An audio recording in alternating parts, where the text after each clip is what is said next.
और बचे JDU sir, JDU.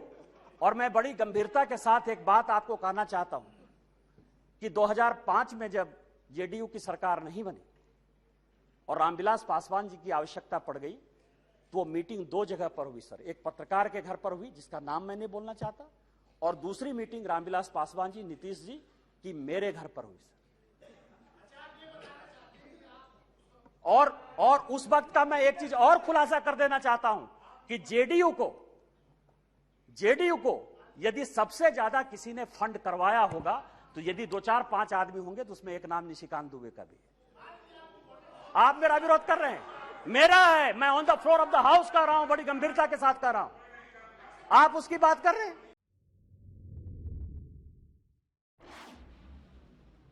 गंभीर टिप्पणी करना उचित नहीं है निशिकांत जी।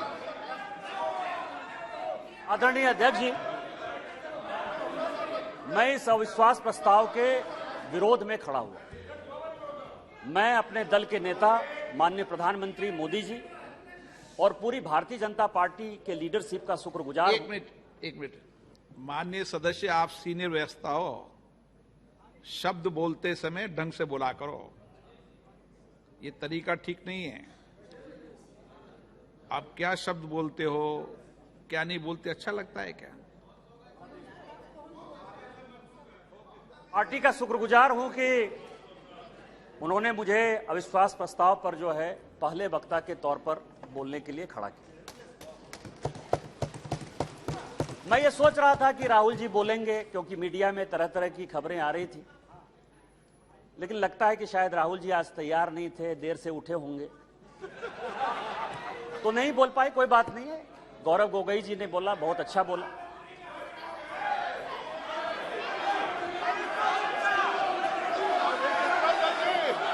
स्पीकर सर, गौरव गोगोई जब बोल रहे थे, इस कांग्रेस पार्टी को शहादत के बारे में, लोगों का क्या बलिदान है इसके बारे में कुछ पता नहीं है।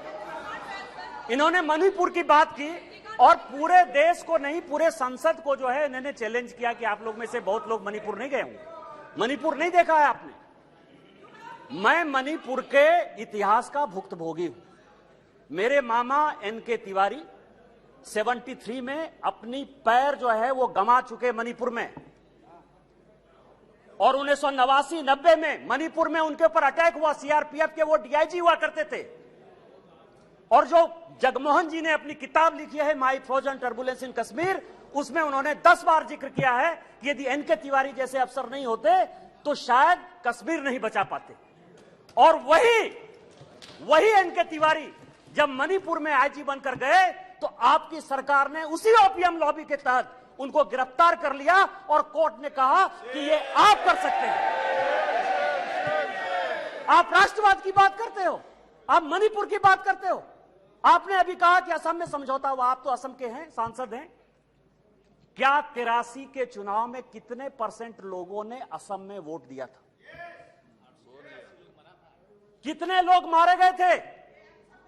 और जब आपने all India Assam students union के साथ समझौता किया तो उस समझौते का एक पार्ट था कि ये सरकार जो है हटाई जाएगी, आपकी सरकार खत्म की जाएगी। क्या वो समझौते का पार्ट नहीं था? मैं तो माननीय गृह मंत्री जी को कहूंगा कि वो समझौते का जो पूरा प्रारूप है इस सदन के अंदर जब अपना जवाब दें तो शायद वो जवाब देंगे।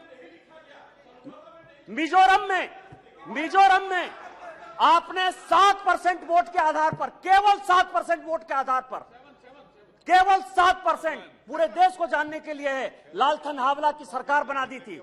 और इसीलिए जब लाल डेंगा के साथ सरकार बनाई आपने, जब उनके साथ समझौता किया तो 7% के साथ आप उसको डेमोक्रेसी चलाने देते। इतिहास में जाइए, इतिहास में झांकिए, अलग अलग तरह की बातें करते हैं। कल राहुल जी आए, ऐसा हंगामा हुआ, पूरी दुनिया आ गई। राहुल जी गए ही कब थे? हम लोग भी यहां सारे सांसद बैठे हैं और उनको जानकारी होनी चाहिए कि हम जो है बजट सेशन में यहां आए थे, मार्च अप्रैल में यहां आए थे ना। राहुल जी थे बजट सेशन में कि नहीं थे ना? इसके बाद हम लोग मानसून सेशन में आए, राहुल जी हैं कि नहीं मानसून सेशन में? राहुल जी गए कहां थे, कहां गए थे, किस तरह की चर्चा है? और दूसरी बात यह है कि जिस सुप्रीम कोर्ट के जजमेंट के आधार पर आए हैं उसने अभी जजमेंट नहीं दिया है, अभी स्टे ऑर्डर दिया है। और तो भी उन्होंने कहा है, लोग कहते हैं प्रधानमंत्री मौन है, प्रधानमंत्री माफी नहीं मांगते, प्रधानमंत्री चीजें नहीं बोलते। मैं ये कह रहा हूं कि ये क्या नहीं कर रहे हैं, अभी भी कह रहे हैं, दो चीजें कह रहे हैं, मैं माफी नहीं मांगूंगा। क्यों माफी मांगे भाई? मोदी तो बहुत छोटा जात है, नीच जात है, ओबीसी है, ओबीसी से क्यों माफी मांगेंगे, बड़े आदमी है। और दूसरी बात यह है कि सावरकर नहीं हूं मैं, सावरकर नहीं हूं मैं, आप सावरकर हो भी नहीं सकते, कभी जिंदगी में नहीं हो सकते। 28 साल उस आदमी ने जेल में गुजारा है, आप अपनी तुलना सावरकर से करते हैं, कभी सावरकर नहीं हो सकते। ये जो सवाल है सर, ये INDIA की बात करते हैं। मुझे तो, मैं सोनिया जी का बहुत सम्मान करता हूं, और ये जो INDIA बना है सर, ये INDIA, यहां जितने लोग सांसद बैठे हैं ना, उनको रैंडम यदि आप पूछ लीजिए अपोजिशन वाले से कि INDIA का क्या फुल फॉर्म है, शायद कुछ ही लोग होंगे जो बता पाएंगे। और ये इंडिया बात कर रहे हैं सर। मैं तो इस मणिपुर का जो है शुक्रगुजार हूं, मणिपुर का शुक्रगुजार हूं, जिसको अभी आपने डांटा सर, दानिश अली को, जिसको आपने डांटा, भारत माता की जय कहने पर भी उसको लगता है कि ये बीजेपी का नारा है। लेकिन मैं मणिपुर का शुक्रगुजार हूं कि जितना इंडिया जो है आजादी के बाद से कांग्रेस ने नहीं किया होगा, 1947 के बाद से उतनी बार इंडिया का यहां नारा लगा। मैं आपका शुक्रगुजार हूं।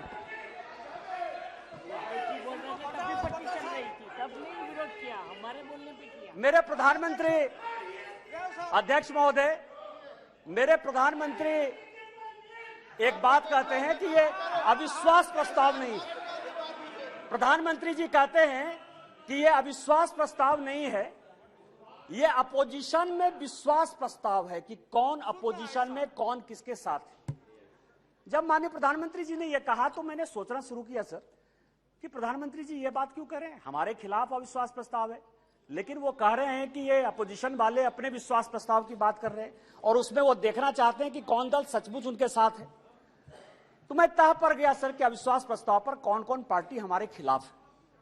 सबसे बड़ी पार्टी DMK है, बड़ा सम्मान करता हूं मैं, करुणानिधि जी का बड़ा योगदान रहा है इस देश को बनाने में। अब आप समझे सर कि 1976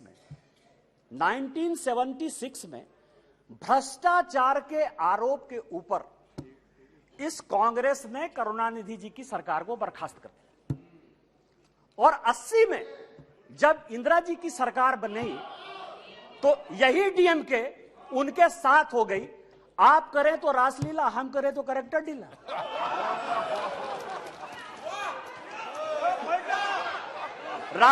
राजीव गांधी का मर्डर हुआ सर, राजीव गांधी का मर्डर हुआ, 2 कमीशन बना, वर्मा कमीशन बना और जैन कमीशन बना, और जैन कमीशन ने कहा कि लिट्टे को सहयोग करुणानिधि जी की पार्टी DMK देती थी। क्या जैन कमीशन गलत था? क्योंकि उस कमीशन को आपने, उसके बाद भी आपके साथ है। मैं तो बहुत सम्मान करता हूं।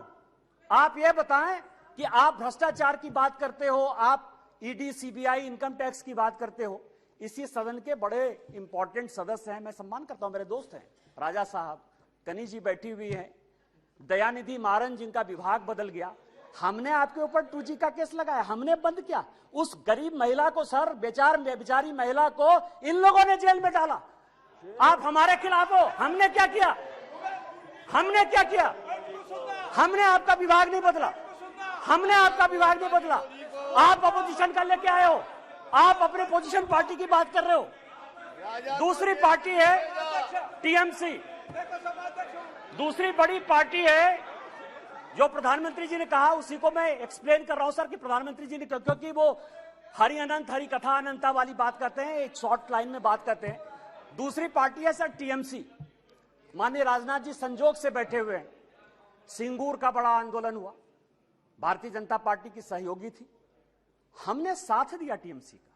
माननीय राजनाथ सिंह जी पार्टी के अध्यक्ष होते हुए ममता बनर्जी के रैली में शामिल हुए, हमने आंदोलन को साथ दिया। यदि आज आप बंगाल में सरकार बनाए, उसमें हमारा भी कोई योगदान है, लेकिन आपको करप्ट किसने बनाया? नारदा का केस हमने आपके ऊपर नहीं किया, शारदा का केस हमने आपके ऊपर नहीं किया, इस कांग्रेस ने किया। आपका विरोध उस कांग्रेस से होना चाहिए कि हमसे होना चाहिए?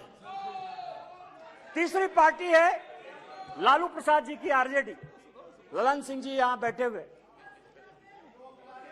हमने उनको जेल नहीं भेजा सर, मैं केवल यह कह रहा हूं किस तरह की ये अपोजिशन की यूनिटी है। एक जो गाना है ना सर, ये कैसा सुर मंदिर है जिसमें संगीत नहीं, गीत लिख दी दीवारों पर, गाने की सुर नहीं, गाने की रीत नहीं। मतलब आप ये समझे सर कि ये आंख का अंधा नाम नैन सुख, सब एक दूसरे से लड़ रहे हैं, लेकिन नाम क्या रखा है? इंडिया। लालू प्रसाद जी हैं सर, लालू प्रसाद जी को ललन जी ज्यादा बताएंगे बोलते हुए। यदि इस हाउस में सही सही बोलेंगे तो, यदि सच बोलें तो आज जो लालू प्रसाद जी के बेटे को जो है उन्होंने, जिसने उप मुख्यमंत्री बनाया है, वही उसके जो है विरोध में खड़े थे सर। और यहां की कांग्रेस सरकार थी 95 में जिसने कि लालू जी को अंदर कर दिया। हमसे किस बात का विरोध? विरोध तो आपको कांग्रेस से होना चाहिए ना। ये ललन जी पिटिशनर थे, यही तो मैं कह रहा हूं सर।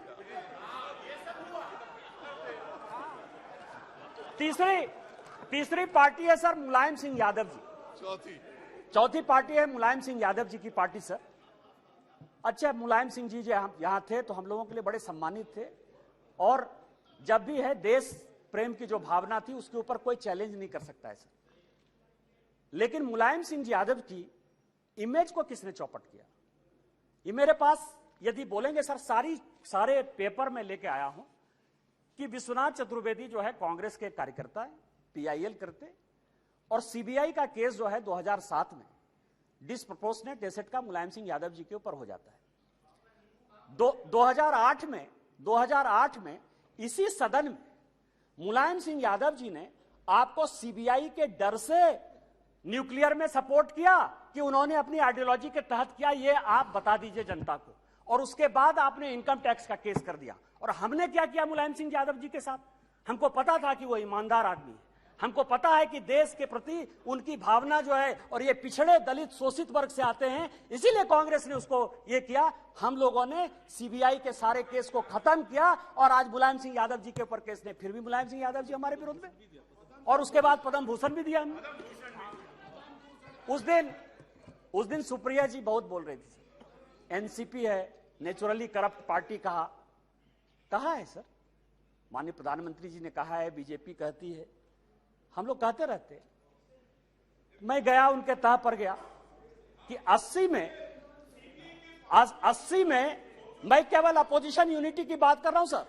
80 में शरद पवार साहब की चुनी हुई सरकार को किसने बर्खास्त किया? हमने नहीं किया, इस कांग्रेस पार्टी ने किया। किस आधार पर शरद पवार साहब ने एक अलग एनसीपी बनाई थी? हमने नहीं कहा शरद पवार साहब को बनाने के लिए।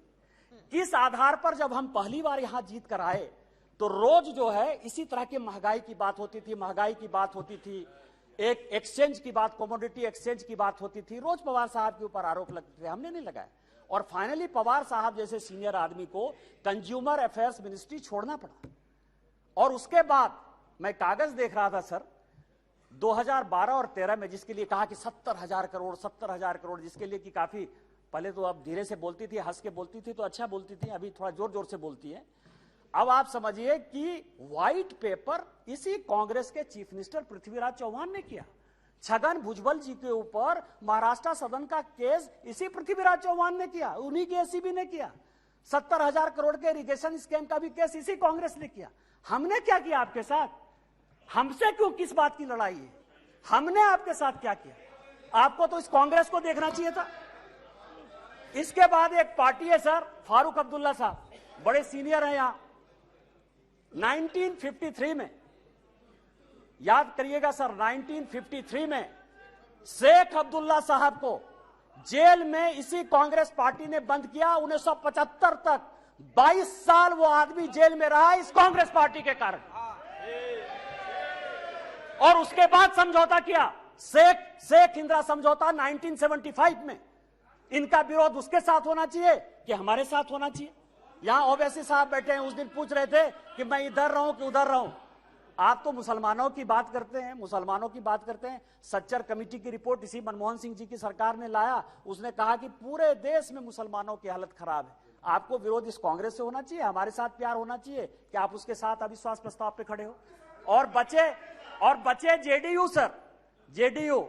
और मैं बड़ी गंभीरता के साथ एक बात आपको कहना चाहता हूं कि 2005 में जब जेडीयू की सरकार नहीं बनी और रामविलास पासवान जी की आवश्यकता पड़ गई, तो वो मीटिंग दो जगह पर हुई सर। एक पत्रकार के घर पर हुई जिसका नाम मैं नहीं बोलना चाहता, और दूसरी मीटिंग रामविलास पासवान जी, नीतीश जी की मेरे घर पर हुई सर। और उस वक्त का मैं एक चीज और खुलासा कर देना चाहता हूं कि जेडीयू को यदि सबसे ज्यादा किसी ने फंड करवाया होगा तो यदि 2, 4, 5 आदमी होंगे तो उसमें एक नाम निशिकांत दुबे का भी है। आप मेरा विरोध कर रहे हैं, मेरा है, मैं on the floor of the house कर रहा हूं, बड़ी गंभीरता के साथ कर रहा हूं। आप उसकी बात कर रहे हैं, आप पूछ लीजिएगा अपने मुख्यमंत्री से। लेकिन यह अविश्वास प्रस्ताव आया सर, लेकिन यह अविश्वास प्रस्ताव आया। अविश्वास प्रस्ताव किस लिए आया? यहां सोनिया जी बैठी हुई है, सोनिया जी का मैं बड़ा सम्मान करता हूं सर। सोनिया जी, मुझे जो लगता है कि उनके पार्टी की उनकी दो मनस्थिति है।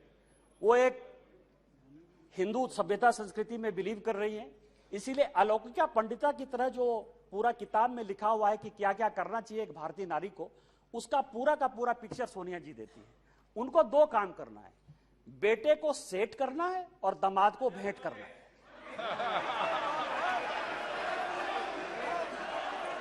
अरे जिसका नेम ले रहा है वो बोले ना, जिसका नेम ले रहा है वो बोले, ये लोग क्यों बोल रहे हैं? अध्यक्ष जी, जिसका नाम लिया जा रहा है वो सदन में मौजूद है, वो ऑब्जेक्शन नहीं कर रही है। दूसरे क्यों कर रहे हैं ऑब्जेक्शन? दूसरे क्यों ऑब्जेक्शन कर रहे हैं? वो खुद सदन में मौजूद है, उनको कोई ऐतराज नहीं है। दूसरे ऐतराज करने वाले कौन होते हैं? जब ऑलरेडी सदन में लोकसभा की माननीय सांसद मौजूद है और वो ऐतराज नहीं कर रही है, तो दूसरे ऐतराज करने वाले कौन होते हैं? अब आप समझे सर, मैंने दोनों बातें कही कि बेटे को सेट करना है और दामाद को भेंट करना। मैं अपने बात पर कायम हूं सर। आप ये समझे सर, ये केस है सर, इनकम टैक्स का केस चल रहा है।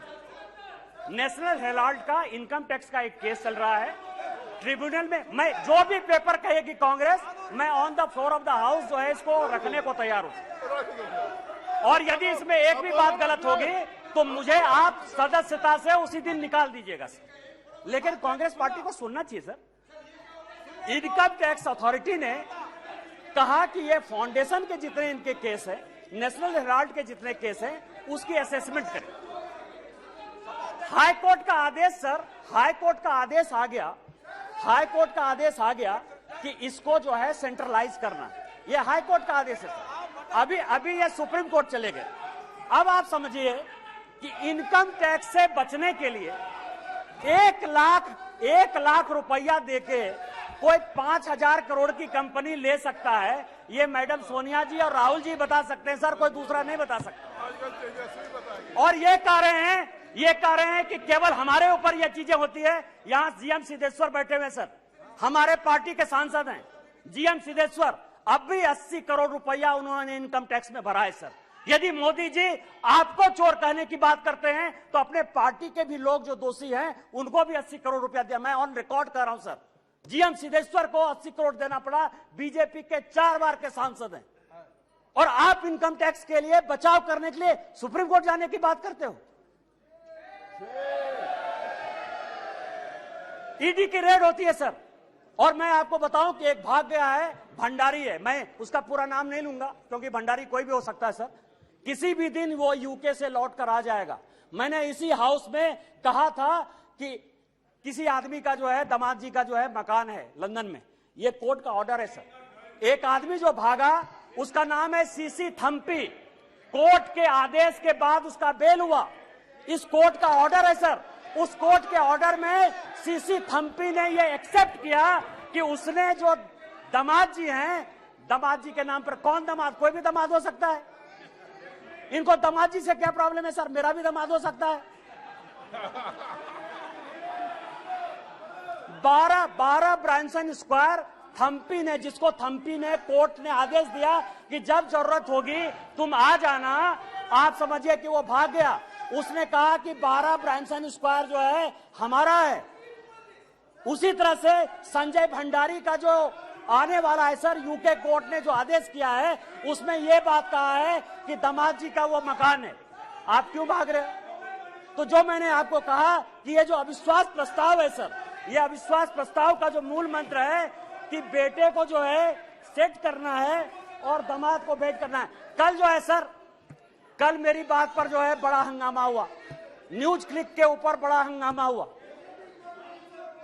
आज प्रेस कॉन्फ्रेंस हुआ सर, प्रेस कॉन्फ्रेंस में मैं एक बताऊं, यदि न्यूज क्लिक का नाम यदि डिलीट या रेस्टोर हो गया, कांग्रेस को क्या समस्या है सर? न्यूज क्लिक आपका कौन लगता है? पुरकास्ट का नाम यदि रेस्टोर हो गया, पुरकास्ट आपका क्या लगता है? रोहिणी सिंह, अभिसार शर्मा या कोई भी मान लीजिए ठाकुर रंजन प्रागता, यदि उसका डिलीट हो गया नाम या एक्सपंज से फिर बाहर आ गया, आपको क्या परेशानी है?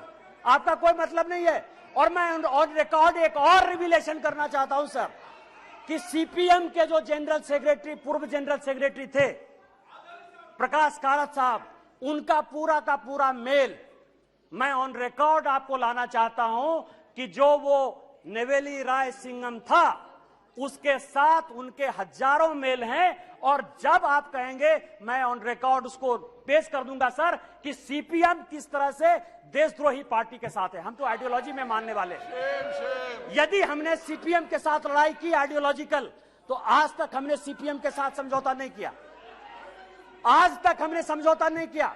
यदि हमने कहा कि कोई मुस्लिम लीग जिसने कि भारत विभाजन किया, आज तक वोट बैंक की राजनीति के बाद हमने मुस्लिम लीग के साथ नहीं लिया।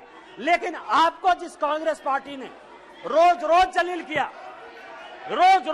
किया, उसके साथ आप किस आधार पर जो है शासन में हो? मैं आपको बताऊं,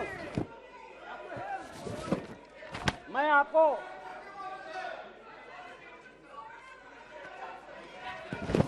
अध्यक्ष जी,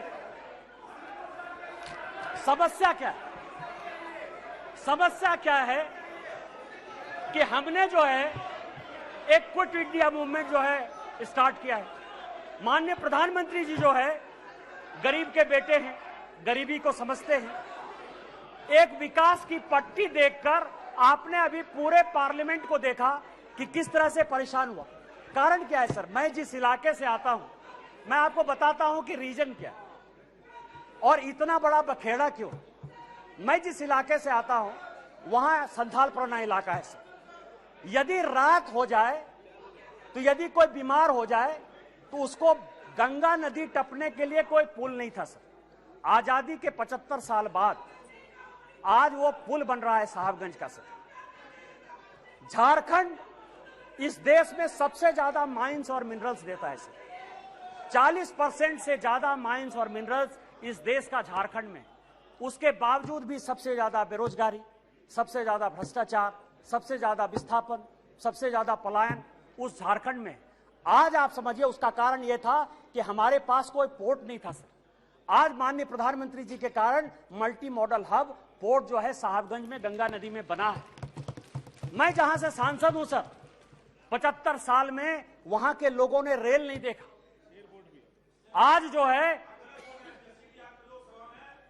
मैं गोड्डा की बात कर रहा हूं, गोड्डा जहां से मैं सांसद हूं, गोड्डा जो मेरा नाम है, मैं आपको बताऊं सर 75 साल में गोड्डा के लोगों ने रेल नहीं देखा।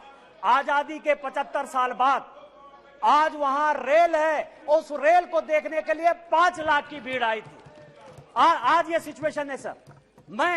ये लोग स्वास्थ्य की बात करते हैं सर, पोजीशन की बात करते हैं कि हमने बहुत विकास कर दिया। मैं एक ऐसा बदनसीब आदमी हूं सर कि जिसकी अपनी छोटी बहन इलाज के बिना मर गई। 93 में मेरे यहां कोई डॉक्टर नहीं था जो पेट दर्द का भी इलाज कर पाए। 93 में मैंने अपनी छोटी बहन को खोया है सर। आज उसके भाई होने के नाते मुझे गर्व है कि मेरे लोकसभा में एम्स जैसा इंस्टीट्यूट प्रधानमंत्री,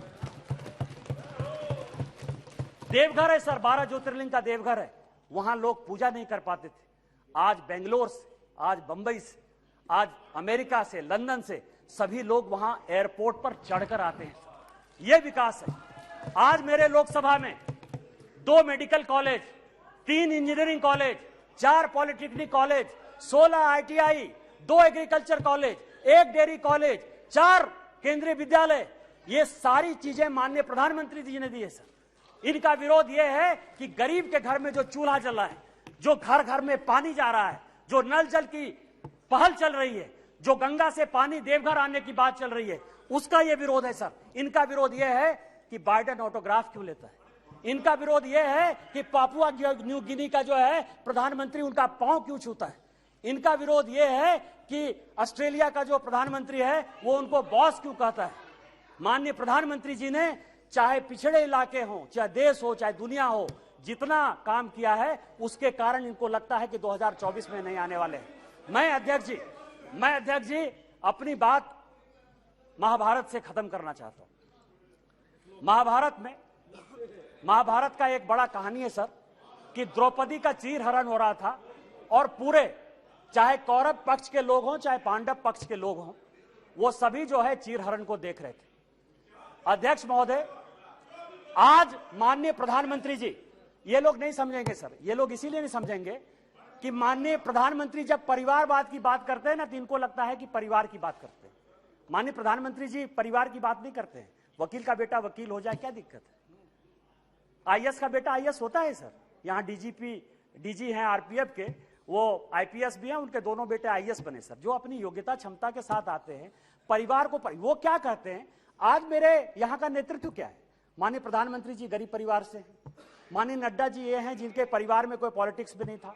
माननीय राजनाथ जी बैठे हुए हैं, एक कॉलेज में जो है पढ़ाते थे सर, और आज समझिए कि इनको भगवान ने जो है पार्टी का राष्ट्रीय अध्यक्ष भी बनाया। डिफेंस मिनिस्टर है, होम मिनिस्टर हैं सर, जिनके आगे पीछे जो है कोई पॉलिटिक्स में नहीं है। हमारे जैसे लोग हैं। क्या है कि यहाँ जितना परिवार है ना वो इनके पीछे हैं जो कि परिवार का आदमी नहीं है। और वहां समस्या ये है कि वो सभी परिवारवाद जो है वो उनका जो नेता है, इसीलिए उनका परिवार और परिवारवाद में फर्क है, उनको नहीं समझ में आएगा सर। तो मैं आपको ये कह रहा हूं सर कि आज जो ये अविश्वास प्रस्ताव है सर, अविश्वास प्रस्ताव एक गरीब के बेटे के खिलाफ है।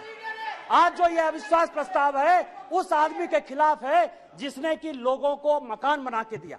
आज अविश्वास प्रस्ताव उस आदमी के पीछे है जिसने कि लोगों को पीने का पानी दिया। आज अविश्वास प्रस्ताव उस व्यक्ति के खिलाफ है जिसने शौचालय दिया। आज अविश्वास प्रस्ताव उस आदमी के खिलाफ है जिसने सबों के घर में उजाला लाने की कोशिश की। गरीब के खिलाफ है। और जितने बहस होंगे सर वो माननीय प्रधानमंत्री जी की नीतियों का चीरहरण करेंगे, जैसे द्रौपदी का चीरहरण हुआ है। मैं आपको कहना चाहता हूं इतिहास से कि चाहे राम मंदिर बना दिया हो, 370 जो हमारी थी धारा, वो सारे तो हमने बना ही दिया। मैं केवल इतना कहता हूं सर कि जब द्रौपदी का चीरहरण हो रहा था तो भीष्म पितामह, कृपाचार्य, द्रोणाचार्य, धृतराष्ट्र, जयद्रथ, चाहे वो युधिष्ठिर हो चाहे वो अर्जुन हो, सभी मौन धारण किए हुए थे। आज यदि माननीय प्रधानमंत्री जी का गांव गरीब किसान के हितैषी का आप चीरहरण करेंगे तो जिस तरह से न धृतराष्ट्र बचा, न दुर्योधन बचा, न भीष्म पितामह बचे, न अर्जुन बचा, न युधिष्ठिर बचा, आप में से कोई भी बचिएगा 2024 में आप लोग कोई वापस नहीं आइएगा। हम 400 सीट के साथ वापस आएंगे। इन्हीं शब्दों के साथ जय हिंद जय भारत।